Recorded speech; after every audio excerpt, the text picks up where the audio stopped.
guys ને દેશી golf જોવો ને તો જો ખાલી આ સાપ ડરો જો ગાઈઝ આજે હે ને આપણે આવી જતા ઓહ જો રે વાંસ જેને ટૂંકમાં કહેવાય જો પેલે લાકડી લાવ્યો ને દાંતેરું લઈને આવી જશે કાપવા મળે આયરું કાપીએ છીએ ચાલો કાપીને બતાવીએ તમને પહેલાં તો ફાઇનલી ગાઈઝ આપણો આવો અમે છે ને ધોકો કાપી લીધો છે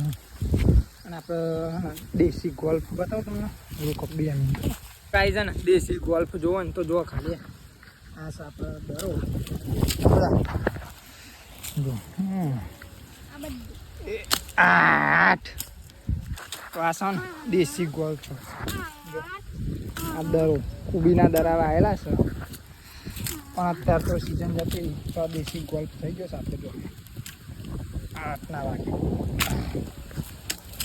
તો ચાલો બનાવવામાં બ્લોકમાં જઈએ છીએ આપણે ઘરે હવે ટોકો લઈ લીધો છે આપણે લેતા